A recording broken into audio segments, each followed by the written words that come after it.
совсем недавно состоялись очередные выборы президента в Республике Абхазия. И, как мы все знаем, этот процесс был достаточно сложным, неоднозначным и отличался от предыдущих накалом страстей. Хотелось бы услышать ваше мнение и получить профессиональную оценку юриста прежде всего, и затем уже как политического и общественного деятеля. Да, спасибо за приглашение. Ну, вы знаете, конечно, мое мнение, оно будет носить, конечно, субъективный характер. Но я с вами не скажу. Но выборы всегда бывают непростыми, особенно выборы президента Республики Абхазия. Если мы вспомним 19 год,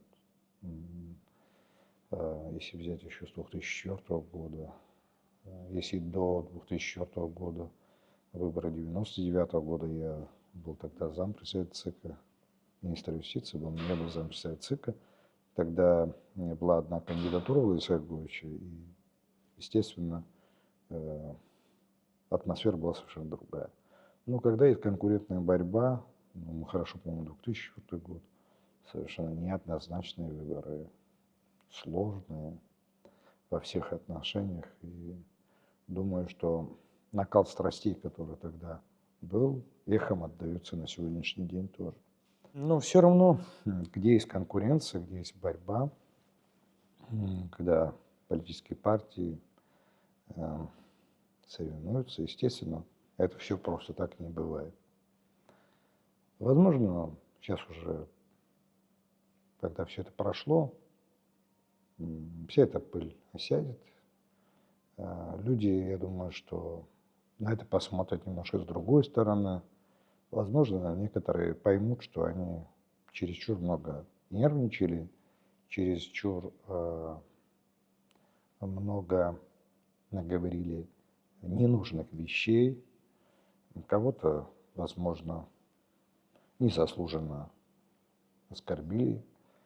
И когда все это осядет, когда холодным умом на это посмотрят, поймут, что такие вещи, возможно, не нужно было делать некоторым. Но все должны понимать, что выборы президента, они имеют достаточно короткий срок, 2 месяца, а иногда, как на этот раз, 2,5. А после этого и до этого, и даже во время этого жизнь продолжается. Надо к этому относиться, на мой взгляд, очень спокойно. Я мечтаю о том, что когда-нибудь у нас настанет такое время, когда выборы президента проходят в Абхазии, и некоторые даже в день выборов вспоминают, что надо пойти проголосовать, потому что они заняты своим делом. Кто-то работает, кто-то отдыхает, кто-то воспитывает детей. И основной заботой не являются эти выборы. Люди не бегают, сломя голову, значит, с плакатами, я извиняюсь, на плечах по всем районам Абхазии. Я мечтаю, когда такое время будет. И я надеюсь, что такое время будет. И я вместе со многими увижу это. Не нужно возлагать надежды, которые мы себе иногда рисуем. Нужно исходить из реалий, что есть вокруг нас. Думаю, что в этом немножко проблема в том, что огромное количество части нашего населения не заняты конкретной работой. Я не думаю, чтобы человек, который вот каждый день с утра должен идти на работу, я извиняюсь, стоять за станком или выращивать что-то и так далее, что у него очень много времени на то, чтобы ходить по набережной, распространять небылицы про того или иного кандидата и столь активно находиться везде, где не успевают даже сами кандидаты прийти в президенты. Я считаю, что это такой большой бич. Вы знаете, я как-то был на Северном Кавказе и общался с молодыми людьми. Мне настолько было, с одной стороны, приятно за них, а с другой стороны, обидно за нас, что там любой молодой человек, который закончил школу Если он не пошел в армию, он или в армии, если пришел с армии, если он учится, нет, они все работают. Они все заняты работой. Мне кажется, нам надо измениться внутри себя. Не уповать на тех или иных политиков, которые идут к власти, не рассматривать власть как бизнес-проект. Я много раз это говорил, что там, если ты, да, если такое время даже было, оно ушло. В Абхазии, на мой взгляд, практически, ну, за редким исключением, ничего не мешает для того, чтобы человек занимался своим делом. Другой вопрос, что у нас беда в том, что мы хотим сегодня же заняться делом, завтра получить дивиденды, послезавтра стать миллионером, а через 5 дней решить все свои проблемы в мире, которые есть. Ну, так не бывает. Это иллюзии. Может быть, это связано с тем, что вот есть интернет, есть как бы медиа всякие, которые говорят о том, что вот там вы можете стать блогером, и через некоторое время вы становитесь миллионером. Ну, есть такие талантливые люди, конечно, бесспорно.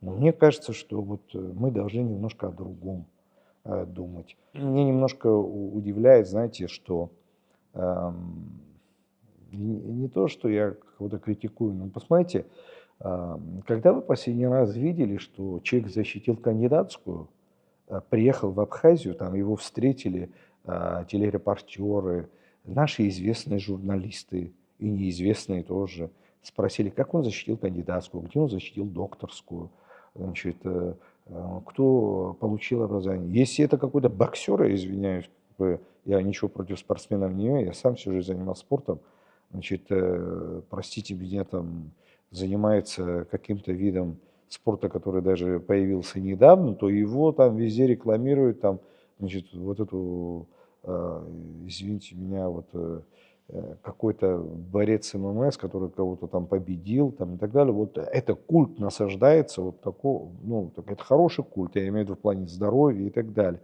Но слушайте, нам нужно гордиться не только этим, нам нужно гордиться нашими учеными. А у меня была просьба, я надеюсь, что, может быть, и до кого-то дойдет сейчас сделают. Я еще, будучи депутатом парламента, просил, давайте мы сделаем, ну, сентябрь месяц у нас такой благодатный, значит, под эгидой президента.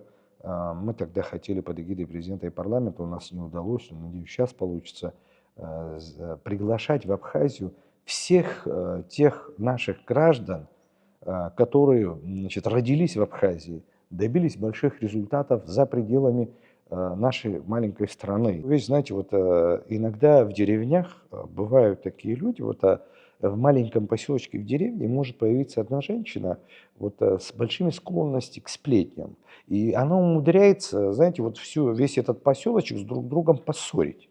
Вот сегодня вот эти вот люди, я прошу извинить, это не имеет, это может быть и мужчина быть, но вот такие люди сегодня как бы дорвались до всяких телеграм-каналов, и теперь они умудряются натравить всю страну друг на друга. Понимаете? До этого так они на уровне соседства это делали, а теперь некоторые это делают на уровне всей страны. И мы все наблюдаем за этим.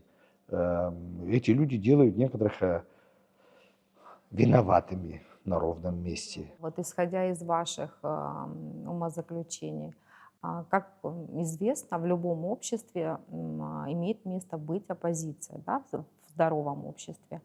И какую оценку вы можете дать нашей оппозиции? Вот насколько она качественна, если можно так сказать? Я не всегда согласен с тем моментом, что должна быть оппозиция обязательно. Ну, ну, слушайте, ну, многие вещи, ну, мнение против... А если все хорошо, почему должно быть противоположное мнение? Ну, не Почему они не бывает. должны просто помогать лучше сделать и так, ну, подсказать? Ну, быть может, все-таки наше общество формируется тем самым, да, вот в такой вот своего рода политической борьбе. Это как бы, Вы наверное, знаете, делает нас сильнее. Это сегодня конкурентная борьба я все-таки. понимаю, но сегодня появилось много, к великому сожалению. Какая конкурентная борьба? Вы знаете, когда конкурентная борьба мы говорим, значит, я должен что-то сказать, в отличие от вас, если вы это делаете вот так, что надо делать не так, а вот по-другому. Сегодня нет борьбы разных мыслей и идей. Не было такого, что я сделаю вот то-то, то-то. Я это лично не услышал. Мне кажется, что должна быть борьба идей, мыслей и так далее. И какие ресурсы где взять, как их можно сделать. Ни один человек про это не сказал. Все значит, со взглядом, я извиняюсь, на большого соседа и друга, который, если даст, все будет хорошо. Все шло на негативе, а не на позитиве. Позитива, чтобы я лучше вас делаю или вы лучше меня делаете, и как вы это сделаете, этого я не увидел. А так мы сказали, ну, позиция она разная, как бы. Мы же всех тут практически знаем друг друга.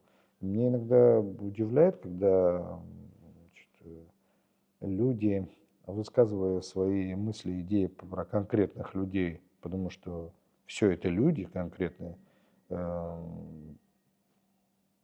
иногда даже обижает, что некоторые конкретные люди могут, за них могут даже дать голос какой-то кто-то, не из членов семьи.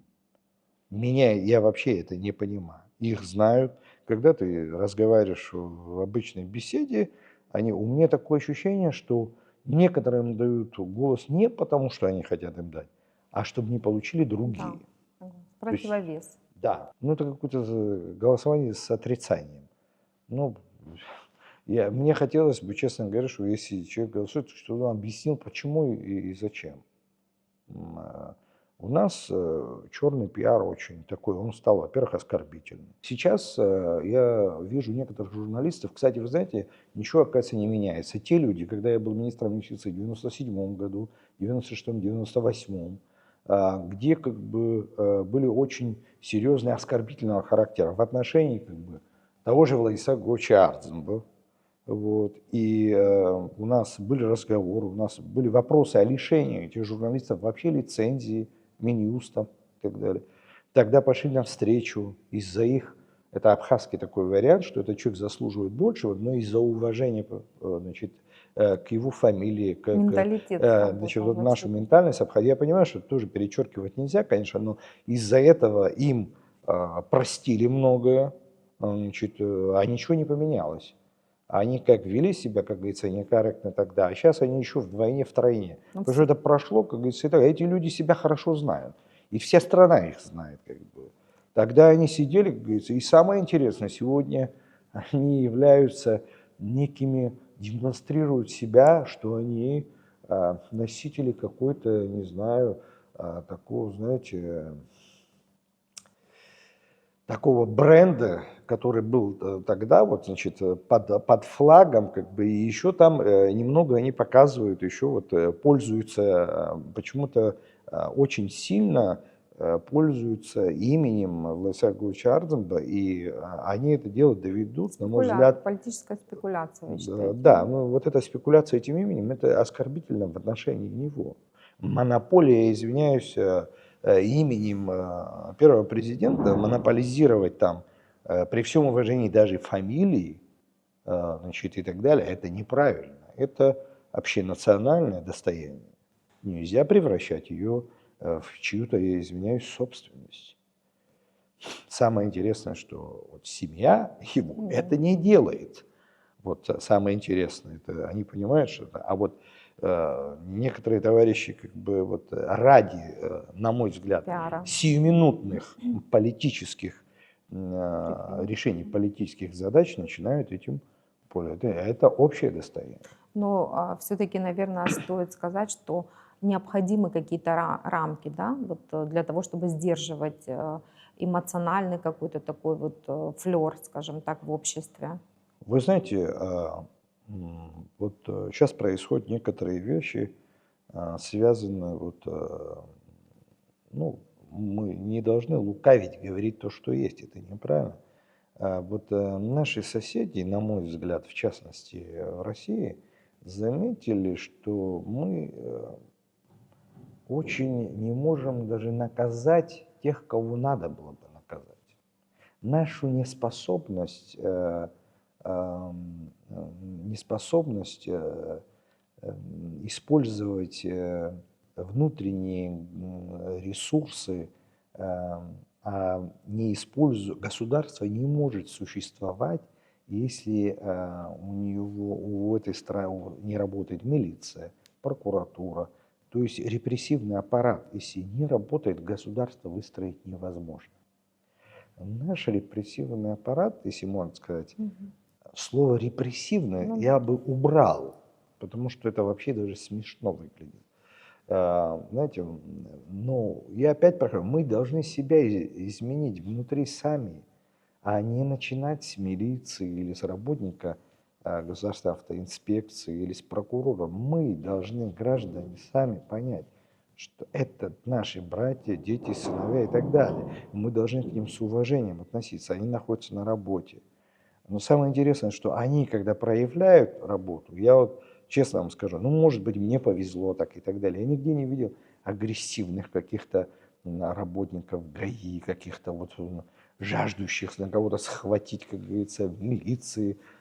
Слушайте, мы не можем наказать тех, кого надо наказать, а не слава богу, тех, которые не нужны, тем более. Мне кажется, что власть в данный момент, ну, я знаю, что предыдущая на это обращала внимание, а на это еще, здесь новая власть, она должна еще больше обратить внимание. И это четко надо, как бы, если мы хотим построить правовое государство, где будут все интересы защищены, мы должны быть, на мой взгляд, очень жесткие в исполнении закона. Не избирательно и не выборочно, а по отношению ко всем. И население это ждет. Вы знаете, каждые президентские выборы население ждет, что президент, который пришел, он должен. Но, правда, население, оно очень избирательно. Оно хочет, чтобы наказывали всех, но только не его. Потому что меня нет, а вас всех можно. Вот такой у нас как бы подход. Такой подход. Потом, вы знаете, мы попадаем в разные ситуации. Ну, я в селе как бы нахожусь часто, как бы, ну, такой, я все-таки себя считаю сельским таким человеком. Понимаете, мы должны поменять свою психологию, отношения, что если мы видим, что кто-то что-то забыл, оставил, турист или где-то, вот, ну, я бываю, как говорится, в других странах видел, вы можете сумку оставить и уйти, забыть, вы должны, если придете и не увидите ее там, вы должны пойти в бюро находок. И точно вам там передадут. Мы должны, мы туристическая страна, мы должны это поменять у себя психологию. Мы должны понять, что это не наше, а то, что не наше, это должно быть. Мы должны внутреннюю культуру поднять. Это я понимаю, там 18 век, там 17, 19 век, там другие образы были, как бы другие героические там моменты, но сегодня другой мир, мы должны адаптироваться с этим миром. И мы должны вести себя, выбрать самое лучшее, что там есть. Когда человек никого не слушает, значит, дисциплина там вышла за всякие рамки, если не может его остановить семья и так далее, государство должно в этом принять активное участие и этого человека, значит, как положено в соответствии с законом, остановить. И если мы это не будем делать, мы не построим государство. Все говорят о том, что власть должна жестко взять. Не жестко взяться должна, она должна работать в соответствии с законом. Я думаю, что многие наши проблемы на сегодняшний день, и связанные с политикой тоже, знаете, мне так кажется, виноваты, потому что мы не дали оценку 2004 году. Ни политическую, ни правовую. Мы не дали никакую оценку 2014 году. В 2014 году у нас был совершен государственный переворот. Кто-то за этот переворот сидел? Нет. Те, которые совершили государственный переворот, потом избрались, как говорится, и стали руководителями государства. Это дурные примеры, которые привели к тому, что это все повторяют, потому что до этого это было. Почему нельзя сделать еще раз? Ну, история Это- 15 ноября Да. 2024 года, вы считаете, также является государственным переворотом? Конечно. Понимаете, оценку должны давать значит, соответствующие структуры. То есть там ну, прокуратура, суд должен принять решение. Но вопрос не в этом. Даже, понимаете, вопрос не в этом, какую ответственность понесут. Самое главное – неотвратимость, понимаете, наказания. Вот самое главное. Не важно, вопрос не в том, что человек там получит какой-то большой срок. Нет. Но все должны знать, что если он нарушил, за это он будет наказан. Мы должны те ошибки, которые мы делаем, я здесь не говорю, что кто-то виноват, я хороший, нет. Мы совершили все ошибки, мы должны это исправить. И потом идти правильно. Если мы сошли с дороги правильно, мы должны вернуться, исправить. Даже если как бы вы не наказываете, заочно накажите. В связи с истечением срока давности простите. Но все должны знать, что это останется в истории. Мы сами, если не поменяемся, мы сами, если не исправим свои ошибки, мы сами, если не скажем себе, что мы здесь ошиблись, только тот народ, который признает свои ошибки, говорит, что вот это плохо, надо делать вот так, только тот может идти вперед. Потом мы должны понять одну ситуацию. До войны конкурентная среда в Абхазии была сложная. Абхазы конкурировали с грузинами, там, с русскими, с армянами, греками и так далее. Была такая конкурентная среда, нужно было выбиться там и так далее.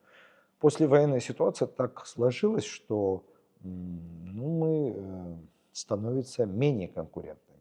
Мы создаем себе наиболее, ну, скажем, благоприятные условия, пользуясь как бы моментом, и пытаемся этим, я извиняюсь, наслаждаться. Мы так плохо закончим. Мы станем неконкурентоспособным народом. Неконкурентоспособный народ в сегодняшнем мире плохо заканчивает. И мы это видим как бы вокруг. Если наша маленькая страна, наши спортсмены, наши ученые, это же тоже конкуренция, они конкурируют со всем миром, значит, выбиваются там к чему-то, как бы, стать лучшими врачами, лучшими физиками, математиками, историками там, и так далее, если они... Вот это возможности есть конкурентная борьба народа. Но внутри тоже. Мы туристическая страна. У нас замечательные, ну, всегда мы славились гостеприимством. Когда человек приходил, мы самое последнее, как бы там, значит, столько внимания уделяли любому гостю, что все гости всегда, мы должны понять, что убрать надо это вот это министерство по туризму и написать министерство по гостеприимству, чтобы мы это понимали. Значит, абхазы позволяют гостю, человеку другой культуры, который оказывается у них в доме, вести себя иногда даже превышая моменты, связанные с нашей традицией культуры. И его, я извиняюсь, не резко не останавливают, ему не говорят так не делай, как бы и так далее. Ему прощают, потому что это удел хозяина уделить внимание гостю другой, тем более культуры. Батал Иванович, а вот не могу не спросить, это, к сожалению, один из самых острых, наболевших вопросов, который поднимается нашим обществом, это вопрос об апартаментах. За и против. Хотела бы услышать ваше компетентное мнение. Но знаете, в чем дело? Дело в том, что я один из тех, который значит, был членом правительства, когда мы принимали, если мне память не изменяет, по крайней мере, как бы я то ли главой администрации был, то ли правительства, неважно, но я был один из тех сторонников, которые считают, что правильно было то, что мы запретили продажу жилья иностранцам в 95 году, если мне память не изменяет. Считаю, что это было принято тогда очень правильно. Я сейчас точно не знаю, но тогда, по-моему, эта идея, если мне память не изменяет, была Даура Барганджи. Вот. И считаю, что это очень, очень правильно тогда было сделано. Все поддержали и так далее. Это был такой дальновидный, на мой взгляд, ход. И сегодня я тоже сам придерживаюсь того же самого. Что касается, значит, апартаментов, что вы говорите, понимаете, дело в том, что апартаменты в разных странах совершенно по-разному трактуются. И, значит, в одной из трактовок апартаменты – это помещение, которое ты снимаешь там в аренду или нанимаешь, но в котором есть возможность что-то приготовить для себя. То есть есть кухонная зона. Ну, что такое апартамент? Меня если спросить, не считаю, что продажа, вот, разрешение на продажу апартаментов таких, я, например, с этим не согласен. Это мое мнение, я всегда это говорил и так далее. Потому что я считаю, что вполне для Абхазии реально, я не знаю, что будет через 5 лет, через 10 лет, я не знаю. Вполне вероятно. Вы знаете, я как-то был в Таиланде, у них запрещается продажа, значит, если кондоминиум, дом построенный, а у них разрешается продажа квартир в этом доме, если 51% принадлежит тайцам. Остальное можно продать. Но они поменяли, например, сейчас в связи, когда возникли экономические проблемы, вот когда с пандемией были проблемы, они этот вопрос немножко по-другому начали рассматривать, там, увеличивать и так далее. Но у них люфт большой, возможности другие. Там несколько миллионов, я точно не знаю, там, да, десятки миллионов населения, это вообще как бы там 50 или 60 миллионов. Я к чему говорю, совсем разные и так далее. И потом, когда начинаем мы говорить о том, что сравнивать, а он там, а вот здесь. Послушайте, каждая сторона исходит из своих проблем, из своих возможностей. Мы должны думать наперед. Если большие страны могут подумать на 20 лет вперед, мы должны подумать на 40 лет, потому что мы можем не дожить до этих 40 лет. Мы можем раствориться при той ситуации, что в мире творится. Поэтому мы должны все это очень внимательно предусмотреть. Ну, это мое личное мнение. Я это всегда говорил, говорю и буду говорить. Я считаю, что мы должны максимально давать возможность. Тут иногда говорят, а вот дают же гражданство нашим некоторым там, ну, которые в Абхазию давно вкладывались, там, давно дружат, сотрудничают, помогают. А почему нет? Почему мы не должны своим друзьям, если это друзья Абхазии, которые всегда, когда было плохо, когда были и так далее, эти люди помогают, почему мы не должны предоставлять? Я считаю, что должны. В этом ничего страшного нет. Это нормальное явление. Мы сейчас ведь видим, как бы, что много домов куплены россиянами. Но они не оформлены на них, они оформляют там на своих друзей. Там, и так, добро пожаловать. Таких людей, которые имеют своих друзей, которые имеют, простите меня, здесь такие корни пустили, что они такие же наши, как и мы все, потому что они всегда будут с нами. Будет плохо, будут с нами, будет хорошо, будут с нами. Таких людей я всегда приветствую, никаких вопросов нет. Но продажу, как бы, я считаю, что нельзя, потому что почему нельзя, я могу объяснить.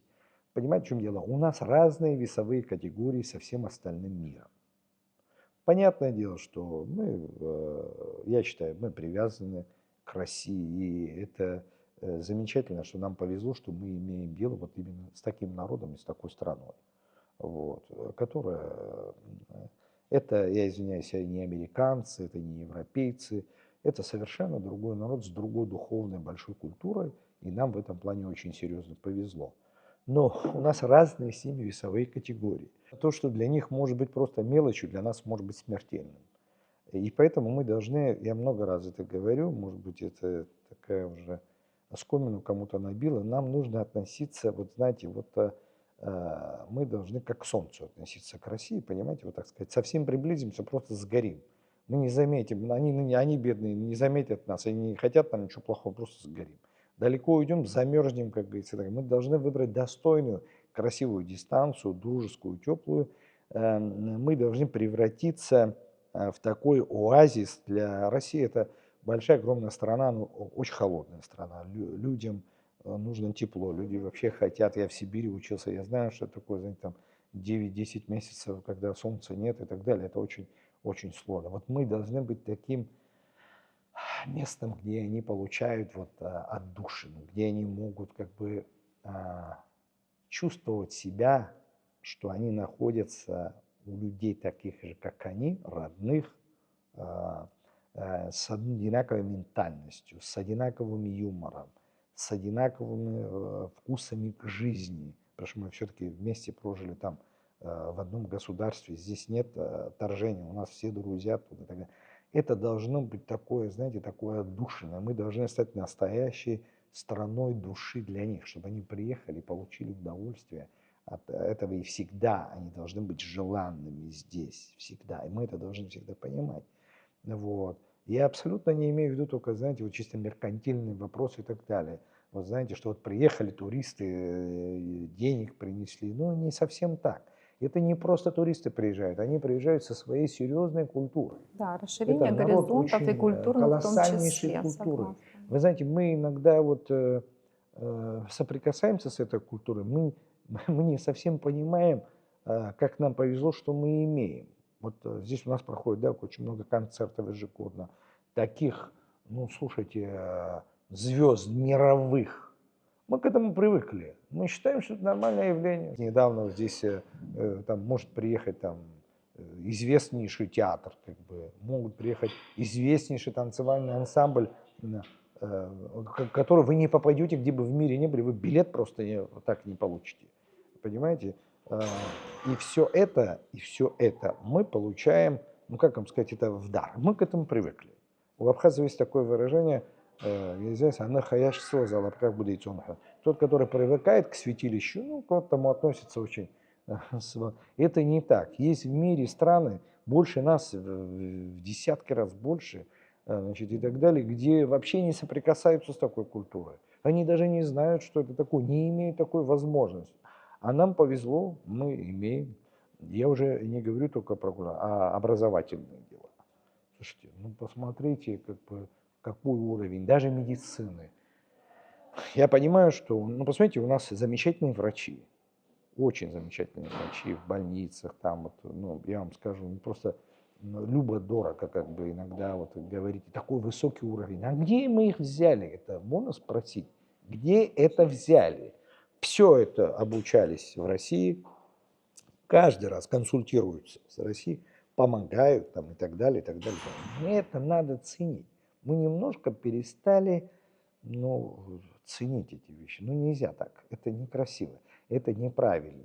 Неправильно. Это, знаете, это то же самое, что если ты не ценишь там своих родителей, там старших братьев, там соседей и так далее, вот это такое, знаете, аморфное отношение ко всему, как бы оно не должно распространяться.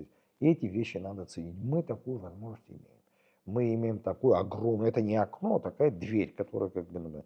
Но при этом мы должны сохранять свою маленькую культуру, ценить ее и, значит, осторожно, бережно относиться. Кстати, к нам они очень бережно относятся. Мы должны к себе относиться бережно. Потом у нас ведь территория маленькая. Ну, посмотрите, где у нас как бы вот, если население будет расти, там и так далее. У нас 40% только для проживания, остальное 60% это горы. Вот. И мы должны создать вот такие условия, которые дают возможность плотно находиться. Вы знаете, мне один знакомый сказал такую вещь, он бывает в Грузии, и один очень достаточно грамотный грузин, он сказал, он, слушай, говорит, ну вот вы, абхазы, правильный путь избрали, что вы, значит, даже когда вас не хотели, отторгали и не хотели вас, но вы вот уцепились как бы за эту дружбу, за это отношение с Россией, вы сделали правильный выбор. И мы сейчас думаем о том, чтобы развернуться на это. Но у нас поколение выросло другое, которое не понимает это. Я не хочу, как говорится, никого обижать и так далее, но мы, я думаю, что в этом плане очень правильно как бы идем. И это надо развивать. Павел Иванович, еще один такой вопрос для меня очень такой актуальный, трепетный, можно сказать. Не могу не поинтересоваться, зная вашу такую частичную принадлежность к адыгскому этносу. Вот насколько я знаю, у вас бабушка Даурова, по фамилии Даурова, да, по происхождению, она из республики Адыгея родом. И вот я хотела бы от вас, и насколько я знаю, у вас очень теплые, доверительные, дружеские, братские отношения с представителями этих трех республик, да, Республики Адыгея, Кабардино-Балкарской республики и Карачаево-Черкесии. Вот я хотела бы услышать от вас ваше мнение, как вы видите перспективы в развитии, насколько они актуальны в нынешней нашей ситуации между нашей республикой, Республикой Абхазия и этими нашими братскими тремя республиками? Вы знаете, дело в том, что вообще я знаю, что вы продвигали эту идею и считаю, что это совершенно правильная идея. Мы должны, если вы помните, благодаря нашей интеллигенции и Народному форуму во главе с Сергеем Мироновичем очень серьезно работали и дружили со всем Кавказом, Северным Кавказом, где наши братья живут. И Сухум был столицей Конфедерации народов Кавказа. Еще Шеварнадзе называл ее бумажным тигром, как оказалось, что не только не бумажный. Так вот, мы должны в культурном, на мой взгляд, в научном, в спортивном вернуть вот это. Я думаю, что в Российской Федерации и никогда против этого ничего не будет иметь. Нам нужно опять вернуть вот это имя, чтобы Сухум стал не обязательно там название как бы тем местом, где все наши, ну, адыги, само собой, ну, это как бы мы один, почти считать, что это один народ. Вот. Я считаю, что весь Северный Кавказ, значит, и тем более как бы это Адыгея, Карачаево-Черкесия, Кабардино-Балкария, ну и все другие тоже, должны все видеть в лице Абхазии некую свою часть нахождения за горами здесь. Они должны быть сопричастны ко всему, что здесь происходит, именно в таком виде. Я имею в виду в виде культурного, просветительского, ну, ученого мира, как бы спортивного и так далее. Это нужно обязательно вернуть. И я думаю, что, может быть, нехорошо, что мы до сих пор не приглашаем руководителей этих республик сюда. Я думаю, что здесь делегации должны находиться, ну, думаю, каждую неделю они должны сменять одна другую, разные делегации. И это для нас очень важно, для нашего развития. Я вообще считаю, что не только эти делегации, конечно, должны быть, но и со всех областей республик Российской Федерации, чем больше мы будем с ними контактировать, тем больше наш народ будет впитывать как бы всю вот эту культуру и будет, как сказать, раскроется молодежь, раскроется, я извиняюсь, это не только принесет экономическую выгоду. Не нужно смотреть только Да, на это хлеб насущный. безусловно, да. Конечно, это в первую очередь, но Да. это культурная ценность. Народу, Долгосрочное вложение. конечно, это народ не живет одними, как бы, и так далее. Ну, для нас это огромный мир, потому что Северный Кавказ это несколько миллионов населения. Потом, ну, посмотрите, как бы, в силу того, что мы не раскрываемся, я очень люблю танцы кавказские, как бы песни там и так далее, но мы должны взаимообогащаться и в этом тоже. Согласна абсолютно. Понимаете, это не надо думать, что мы самые лучшие, что мы самые крутые. Не так это. Так не может быть. Там проживает как бы, ну, миллион как бы адыгов, проживает там миллион значит, чеченцев там, и так далее, и так далее. Это большие народы. Но у нас есть возможность иметь общее с этими народами, с осетинами. Мы должны вот культурно больше как бы общаться. Мне кажется, это очень важно для нас, потому что это главный вопрос. Для нас это огромный мир для продвижения вперед. Я считаю, что то, что до сих пор руководители этих республик, ну, постоянно здесь не находятся, считаю, что это неправильно. Я вообще всегда считал и считаю, что вот есть государственные дачи, значит, ну, относящиеся к резиденции президента Абхазии. Эти дачи должны работать так, знаете, не как некоторые там оттяпать и потом продать кому-то, как бы, и заработать на этом деньги. У некоторых такие только мысли. Значит, там ломать что-то, как бы, вот. А эти дачи должны работать на прием вот этих гостей, пусть высокопоставленных, в культурном, не знаю, в научном, в любом мире. Эти дачи не должны успевать, извиняюсь, принимать и провожать гостей. Они должны работать круглый год. Они должны приносить тем, что они есть, пользу всей стране. Потому что польза от одного человека, который может сделать для Абхазии очень многое, это коснется всех граждан, а не какого-то конкретного человека. Это нужно понимать. Мы не должны жить по такому принципу, что успех вам никто не простит. Вот в Абхазии, как бы, к великому сожалению, вот этот девиз у некоторых прямо на лбу написан, что если вы успешны, я вам это ни за что не прощу, если вы успешнее меня. Люди не понимают, что успешные люди в этой стране, которые чего-то добиваются, приносят колоссальнейшую пользу для всей страны. Это пусть будет в бизнесе, в культуре и так далее. Это нельзя очень узко смотреть только вот это твой день и вот это. Немножко шире как бы. И это нужно как бы людям объяснить. Посмотрите, какую пользу приносят вот эти все, посмотрите, как бы наша молодежь, она становится более продвинутой в культурном плане. Дело в том, что на Северном Кавказе, у адыгов и так далее, очень хорошо сохранились традиции и современность, я вам хочу сказать. Чего я не скажу о нас во многом, при всем уважении. Хотя мы считаем, что мы самые крутые, но не совсем так. Они сохраняют свои традиции очень хорошо во всем. При этом они достаточно современные во всем. Еще такой момент, который меня также интересует, я думаю, интересует тоже большую часть нашего общества, это вот вопрос нашей абхазской диаспоры. Какие, на ваш взгляд, существуют механизмы для более конструктивного диалога на перспективу? Вы знаете, дело в том, что я очень хорошо общаюсь с нашим представителем в Турции, Ибрагимом Мавизовым, который там проделывает очень большую работу.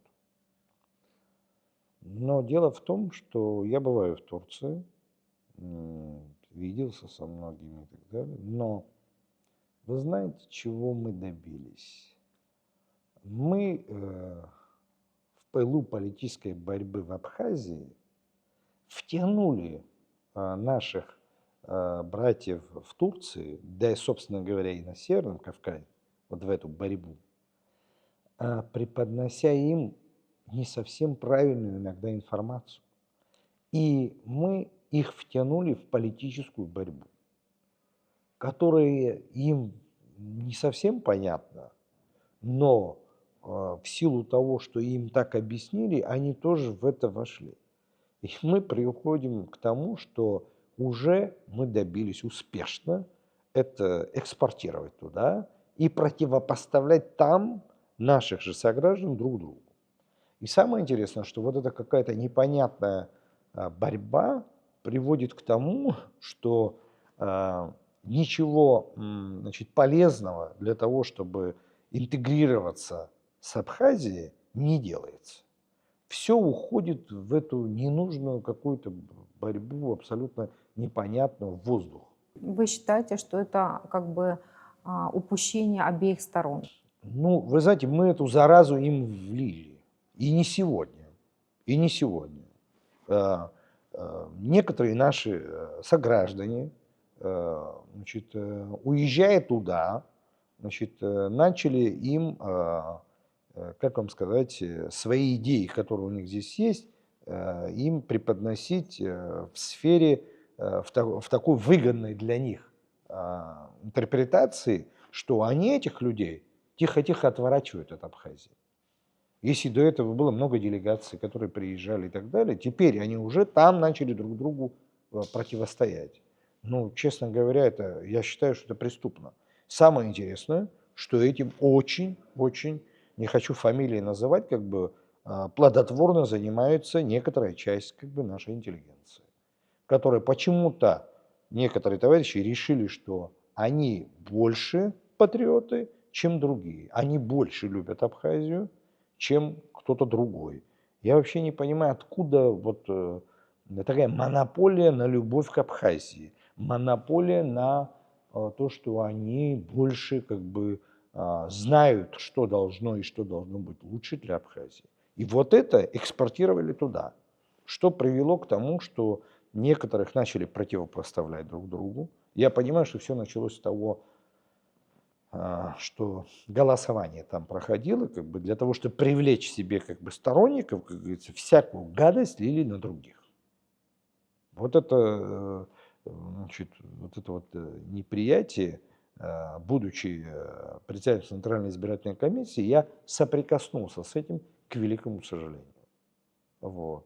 И очень обидно, что там начали сводить людей с ума, которые вообще не знают, которые любят Абхазию, им вообще это не нужно. Вот это наши политические разборки им не нужно. Их надо, до сих пор не построили такую систему, которая позволяет молодежи, которая там растет, ехать сюда, поступать в наши университеты, в наши школы, и чтобы они оставались здесь и жили, чтобы их, знаете, как бы, может быть, некрасиво я говорю, но не прибрать слово, а на родину как бы вернуть, понимаете? Мы ничего не можем сделать, потому что идет некая непонятная борьба. Вот если взять, посмотреть наше министерство по репатриации, ну, вы можете поинтересоваться, они вам скажут, что да, там какие-то дома построили, несколько человек получили жилье, но на этом же как бы не заканчивается. Мы не смогли оттуда привести серьезный бизнес. Нам нужно молодежь сюда вытаскивать, чтобы вернулась на свою историческую родину, чтобы они здесь жили, учились, росли, развивались. Как бы. Мы это хотим. Задача в этом состоит. У нас культурные ценности, если здесь свои, как бы в этом плане особых проблем нет. Есть Россия, есть Северный Кавказ, есть все это есть, как бы. Но с Турцией мы хотели бы как бы именно вот такой вот больше в экономическом плане для развития и так далее. Но мы это тоже, к сожалению, как бы теряем очень серьезно. Сейчас на повестке дня, если можно так сказать, вопрос стоит очень остро об иноагентах. Как вы можете прокомментировать нынешнюю ситуацию с несколькими нашими согражданами? Ну, вы знаете, ну что тут скрывать, конечно, мне очень значит, неприятно, и я очень сожалею о том, что вот Инал Хашик, наш близкий приятель, он попал под вот такую вот. Я, кстати, с ним разговаривал по этому вопросу, звонил. Это очень неприятно. Но дело в том, что, вы знаете, ну, мы же, собственно, как и Инал, и я тоже имею двойное гражданство. Но я в данный момент говорю немножко как юрист, поймите правильно. У нас закона об иноагентах нет. Но когда закон принят и он существует, хотите вы или не хотите, вы должны придерживаться этого закона. Я даже сказал Иналу, что Инал, я считаю, что тебе нужно нанять адвокатов и обратиться в суд в Российской Федерации, потому что если ты уже имеешь другое гражданство, ты ответственный перед той стороной тоже. А у них свои законы. Юридическую сторону мы ничего не можем сделать. Ты можешь делать другое только, если ты отказываешь от гражданства Российской Федерации, автоматически, естественно, ты не становишься иноагентом. Мы, имея второе гражданство российское в какой-то третьей стране, попадаем в какую-то ситуацию, ну, в разные ситуации в жизни бывают, то мы не сможем там мы можем обратиться к абхазской стороне, как гражданин Абхазии, и Абхазия, обратившись к российской МИДу через российское посольство, нас выручит. А если вы имеете российское гражданство, вы напрямую как бы за вас отвечает страна тоже. Если к вам неправильно отнесись, это тоже надо понимать. Поэтому это немножко вот такой вопрос тупиковый.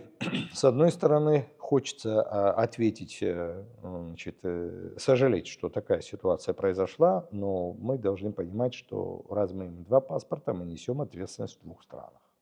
Батал Иванович, вот относительно российско-абхазских стратегических взаимоотношений, партнерских отношений в контексте инвестиционного климата нашей страны, что вы можете сказать вот на сегодняшний день? Какие приоритетные направления и что нам это может дать в развитии нашего государства? Вы знаете, дело в том, что вот у нас немножко иногда путают не наши граждане, а россияне. Вот вы нам жилье не продаете, и потом дальше добавляют, что там не могут здесь делать бизнес, там, если ты не гражданин. Это ведь неправда. Здесь Министерство юстиции Абхазии регистрировать может любое значит, ООО, АОЗТ, неважно, акционерное или общество совместной ответственности, где стопроцентным владельцем может быть гражданин России или же даже другого государства. Это в этом плане никаких запретов на ведение бизнеса, значит, нет. И когда на это жалуются, иногда даже я слышу, там немножко люди не информированы, поэтому так говорят. Покупка жилья это не является, я извиняюсь, бизнес-проектом. Вот, или даже инвестиции. Это просто приобретение имущества, ни более, ни менее. А в этом плане здесь ни ограничений никаких нет. Другой вопрос, что преференции, которые предлагались для крупных инвестиций, вы знаете, вот эти моменты, почему вот во время политической борьбы этот момент использовался некоторыми кандидатами, и, знаете, в народе пустили слух, что кто-то страну продает, вот, а тут есть, как говорится, некие Робин Гуды, которые как бы защищают страну от, значит, вот этих нехороших людей, продающих и так далее. Во-первых, у нас земля находится в собственности государства, первое. Второе, если кто-то даже и продает, я извиняюсь, продают конкретные люди, и они не продают в буквальном смысле этого слова. Они делают, значит, открывают общество с ограниченной ответственностью, туда они вводят другого иностранца и продают право аренды. Это разные вещи. Другой вопрос, что за это право аренды они, может быть, и не платят налоги и так далее, уходят от этих налогов. Но это уже другая сторона вопроса. На самом деле, как говорится, это конкретные люди. Самое интересное, что те, которые больше всех, я извиняюсь, подают голоса, если копнуть, в этой стране практически всем все известно, они первые продавцы всех своих бизнесов. Но это их право, и за это власти это сделать не могут никак, это уж точно. А если власти предоставляют какие-то земли, предположим, то эти земли, я что-то очень сомневаюсь, что не оформлены на кого-то. У нас такого нет. Все практически оформлено на кого-то. А если они предоставляют для какого-то бизнеса, который завтра будет приносить доходную часть в налоговую и так далее, я в этом тоже ничего плохого не вижу. Но те преференции, которые хотели сделать, я документом ознакомлен, к ним можно относиться двояко. Можно сказать, что это плохие преференции, слишком много дается, но это вопрос все время. Я могу сказать, да, вы слишком много.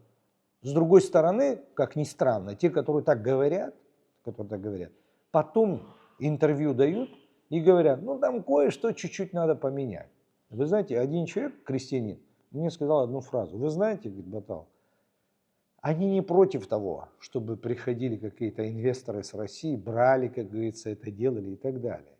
Они против того, что не они находятся у власти и не они это дают, а вы находитесь у власти, ну, в частности, и вы даете. То есть обида не в том, что дали, обида в том, что не ты лично дал, а другой. Вы знаете, когда он сказал, я удивился, а потом подумал, вообще-то же он прав.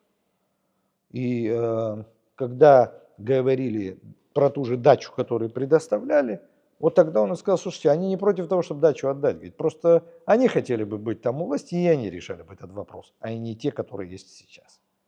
Ну так нельзя вот подменять, знаете, смысл только из-за того, что ты хочешь поменять форму. Тот документ, который был по поводу инвестиций, предполагал привлечение инвестиций крупных, очень крупного бизнеса. Ну, слушайте, ну давайте, есть моменты, где можно посмотреть практику. Да, можно и не рассматривать. Ну не хочет, если Абхазия делать, ну не делает, нет вопросов. Никто же нет. Но если я вам дал, извините меня, в лице того, что вам разрешил, я за вас проголосовал, дам возможность вам от моего имени заключать соглашение, значит, привлекать в Абхазию то или иное и так далее, я вам дал, значит, я вам дал свое право. Вы теперь этим пользуетесь. Почему меньшинство, которое не дало это право, оно может выразить, быть против и так далее, почему мы должны считать, что они правы? С какой стати, я хочу знать. Вот. Да, преференции большие предполагались, но я хочу знать у каждого человека из нас. Я, например, такими суммами никогда не обладал. Люди вкладывают несколько миллиардов рублей. Это несколько миллионов долларов. Какой бизнес в Абхазии, простите меня, предполагает вложение 30, 40, 50 миллионов долларов, и когда вы их обратно получите с прибылями. Ну, слушайте, люди, которые заработали такие деньги, это умные люди, это не дураки. Они никогда не вложат деньги туда, где они не получат свои деньги и потеряют. Они занимаются благотворительностью, это уже другая тема. Но здесь они этим не занимаются. Если мы не хотим этого, тогда мы говорим, что мы не хотим, мы не будем это развивать и так далее. Вы знаете, один крупный владелец туристического объекта в Пицунде ходил, настраивал мелких владельцев отелей, что этого делать нельзя, потому что вам создадут конкуренцию. Слушайте, бред. Женщина, которая имеет, я извиняюсь, 10 номеров и получает за номер 5000 рублей в сутки, значит, какую конкуренцию она должна составлять бизнесу, который вкладывает, я извиняюсь, 5 миллиардов в строительство отеля, где номер будет стоить минимум около $1000. Он ей, что ли, конкурент? Тот человек, который заплатит $1000 и будет жить в этом отеле, он не пойдет жить, как говорится, извините меня, ко мне домой жить, как говорится, или к ней за ее, или к нему за 5000 рублей. Он хочет такой дорогой бизнес. А на дорогой бизнес у нас нет таких денег. Мы пока не на таком уровне. Может, когда-то будет. И вот этот человек, который имеет достаточно большой бизнес, вот он вот этих людей обманывает, что это вам создадут конкуренцию, что вот они понастроят здесь отели, и вот эти люди к вам перестанут ходить, и там будет. И этих людей пока в Абхазии нет. Эти люди пока не ездят. Считается очень хорошей зоной отдыха те страны мира, где человек может потратить $10 000 в день. То есть богатые люди ездят туда. Где у нас в Абхазии можно такие деньги потратить, даже если у человека они есть? Это говорило о том, что мы хотим сюда приглашать сегмент богатых людей. А сегмент богатых людей может прийти только когда у вас соответствующая, извиняюсь, инфраструктура и соответствующий отель. Такой отель мы не в состоянии пока построить. Поэтому хотели пригласить тех, у кого есть такие возможности. Но надо же понять, что если такой человек вкладывает большие деньги, ему нужны преференции. Он не окупается ни за 10, ни 15, ни 20 лет. Значит, у него должна быть окупаемость, он считать умеет. Но он же в итоге, когда построит и будет привлекать, пусть у него будут преференции какой-то, потом же они будут платить налоги, эти налоги придут же сюда, и люди получат. Зачем, извините меня, обманывать крестьянина из села Кутол или Абгархук, который не имеет, я извиняюсь, ни отеля, не имеет, как говорится, ничего, как говорится, он занимается своим делом, и его зачем будоражить, что вот эти, которые там придут отель построить, у него отнимут хлеб. Да они у него не отнимут хлеб. Как раз таки они принесут ресурсы, которые ему придут, но только через власть, через государство, которое попадает в налоги, как бы, и в итоге он получит. Но его будоражит, что вот эти придут, у тебя отнимут. Но это, я считаю, что Быть это может, очень... все-таки, Батал Иванович, исходя из ваших слов, население не получило ту доступную информацию. Согласен. Возможно, вина в этом властей, которые они должны были, видимо, ездить по селам и каждому объяснить, что хотят сделать. У нас серьезная проблема. В школах, у нас школы надо ремонтировать практически во всех селах. Ну, в свое время были отремонтированы, при Багапше были отремонтированы, при Анквабе как бы отремонтированы, там, и так далее. Значит, нужно ремонтировать как бы эти школы, чтобы дети не ушли. Надо создавать интернаты. На это все нужны деньги, средства и так далее. Понимаете, в чем дело? Вот мы хотим, с одной стороны, что? Ну, есть президент, есть там кабинет министров, они работают, они занимаются конкретными делами. Они в роли, может быть, как хотите называйте, в роли попрошаек. Вот там кто-то пишет, что вот, поехал там президент просить. Да, поехал президент, да, проси. А для кого просить? Для себя лично, что ли, просить? Ну, для всех же, как говорится, просит. Вот сейчас для школ прислали, как говорится, автобусы. Надо же спасибо большое сказать. Они проклинать тех, кто будет ездить на этом автобусе. Вообще, это бессовестные люди, которые не имеют ни чести, ни совести, кто это говорит. Понимаете? Ну, как это можно, слушайте, это помогают стране к этому так относиться? Конечно, наш президент человек, который вынужден ездить, просить что-то привезти, потому что здесь таких ресурсов нет. Мы не добываем нефть, мы не добываем газ, мы не имеем каких-то других заводов. Это очень сложно сделать. Вот почему-то все говорили, но никто ничего не сказал, как это надо сделать. Все говорят о том, как поделить все надо. А вот как пирог этот сделать, это никто не говорит об этом. Вот. И, естественно, они должны общаться. И тогда, конечно, они должны здесь настроить, как бы, которые будут ездить, я не знаю, как глашатай, будут разглашать, я извиняюсь, как бы за такой этот поселом, объяснять каждому, вот так надо сделать и так далее. Ну, видимо, надо делать так, я не знаю. Какую-то системную работу нужно, Ну, видимо, я, провести, честно да? говоря, не знаю. Но это же очевидно. Мы же не хотим хорошее видеть. Мы хотим видеть всегда плохое. Это, с одной стороны, хорошо, что мы требовательны, мы все хотим, чтобы было хорошо там, и так далее. Никто не спрашивает, как это сделать, из чего это сделать. Иногда, вы знаете, это немножко удручает, честно вам скажу. Когда на вот таких дешевых вещах обманывают огромное количество населения, на таких, ну, ничем не обоснованных, понимаете.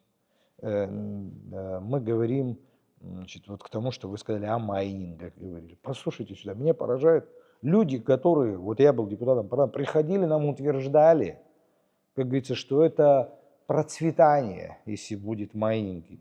Я лично, не скрываю, поверил, значит, голосовал, сказал, что надо поддержать и так далее. Не проходит, как говорится, 2 лет, говорит, что это был ужас, как это можно было сделать и так далее. Ну, слушайте, это что такое? И что, амнезия, что ли, у этих людей? Ну, нельзя так делать, надо быть последовательным.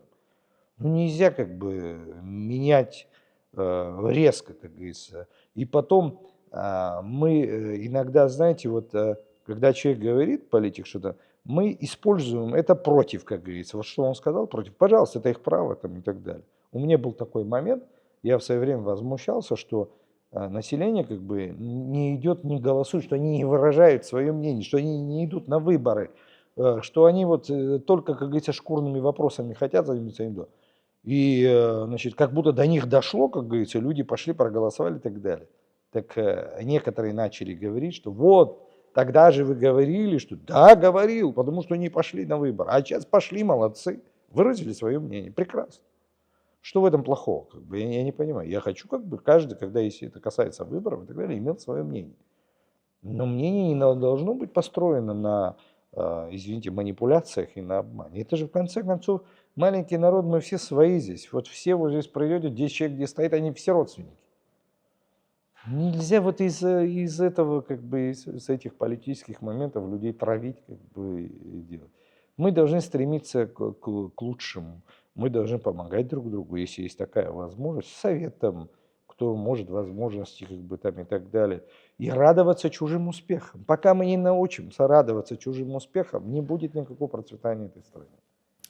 Батал Иванович, вот с недавнего времени в нашей стране новый молодой руководитель, президент нашей страны Бадра Зурабович Гунба. Что бы вы хотели бы ему пожелать на столь нелегком поприще? Быть президентом в такой маленькой стране, где кроме проблем ничего нет, это, конечно, не самая лучшая ситуация. Но в то же время я не скрываю, что как бы я хотел бы, чтобы он был президентом, но кто-то же должен работу эту делать, понимаете? А я считаю, что если кто-то есть, кто должен работать, то это должен быть человек, который любит свой народ, свою страну. Я думаю, что Бадр Азурович этим отличается. Я как-то все время говорил. Я не говорил о каких-то успехах там, экономических и так далее, там, или в чем-то другом. Я всегда говорил, что этот человек имеет, он очень человечный, как у абхазов говорят, аури. Ему, когда у тебя это есть, я думаю, что всего остального ты добьешься. Ну, он парень умный, как бы образованный. И вот этот фактор, очень главный фактор, я считаю. Я не могу сказать, как говорится, что у нас там до него не было с такими качествами. Нет, конечно, все президенты имели в определенной степени значит, какие-то свои сильные стороны, какие-то свои слабые стороны. Так не бывает, но он имеет вот такую интересную ауру, и я хочу ему пожелать удачи это однозначно, здоровье. И я считаю, что укрепление государства, мы должны укрепить свое государство соответствующими органами, мы должны уважать наши силовые органы. Ни в коем случае государство должно строиться по классическому образцу. Должен быть аппарат принуждения для тех, которые в этом нуждаются, вот, и развитие во всем в остальном, тем более у Патрика Зурабовича есть, на мой взгляд, очень важный момент. Это наш главный союзник, наш друг, протянул нам руку, и мне кажется, что они видят в Бадре Зурабовича человека, с которым они хотели бы иметь хорошие, теплые, дружеские отношения. Это принесет пользу всему абхазскому народу. И мы должны сделать так, чтобы его значит, пожелания, его настроение, его желание к сотрудничеству с Российской Федерацией для нас должно быть тоже позитивом, и мы должны поддержать тоже его. Все население должно поддержать. А чем это поддержать? Это поведенческая культура в отношении главного нашего, так сказать, туриста, гостей.